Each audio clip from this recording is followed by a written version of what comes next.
Halo semua, perkenalkan saya Mutia Zahra Herdining Tias, mahasiswa Teknologi Pendidikan Angkatan 2023 Universitas Negeri Padang. Dalam video ini, saya akan membahas mengenai tujuan pembelajaran untuk memenuhi persyaratan penugasan dari PT Sebangku Jaya Abadi. Apa sih yang dimaksud dengan tujuan pembelajaran? Tujuan pembelajaran merupakan pernyataan yang menggambarkan perubahan perilaku atau kompetensi yang diharapkan dapat dicapai oleh peserta didik setelah mengikuti suatu proses pembelajaran. Contohnya, peserta didik dari belum tahu bentuk geometri setelah mengikuti pembelajaran menjadi bisa mengenal dan membedakan bentuk-bentuk geometri. Mengapa menyusun tujuan pembelajaran itu perlu sebelum mengajar? Pertama, memberi arah dan fokus pembelajaran.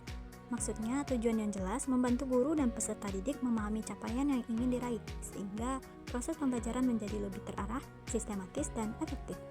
Yang kedua, memandu perencanaan pembelajaran. Tujuan pembelajaran menjadi dasar dalam pemilihan dan penyusunan materi ajar, strategi pembelajaran, media, serta instrumen evaluasi yang digunakan. Ketiga, mempermudah proses evaluasi. Tujuan yang dirumuskan secara terukur memungkinkan guru melakukan penilaian secara objektif dan memberikan umpan balik yang bermakna bagi perkembangan peserta didik. Yang keempat, meningkatkan motivasi belajar siswa. Maksudnya, tujuan yang relevan dan dapat dipahami oleh siswa dapat meningkatkan keterlibatan dan motivasi mereka dalam mengikuti proses pembelajaran. Yang kelima, mewujudkan pembelajaran yang bermakna. Maksudnya, tujuan yang spesifik dan menantang membantu peserta didik memahami relevansi materi pembelajaran dalam konteks kehidupan nyata. Bagaimana sih cara menyusun tujuan pembelajaran yang jelas dan terukur?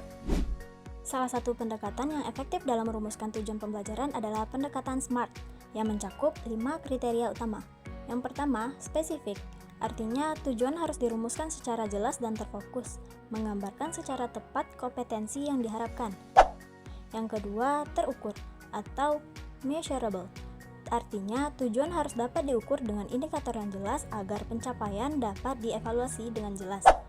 Yang ketiga, dapat dicapai atau achievable.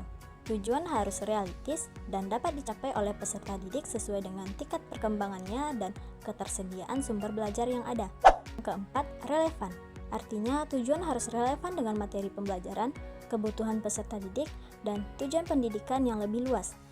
Dan yang terakhir yaitu berbatas waktu atau time bound. Artinya, tujuan sebaiknya dirumuskan dengan batas waktu yang jelas untuk mencapai kerangka waktu pencapaian.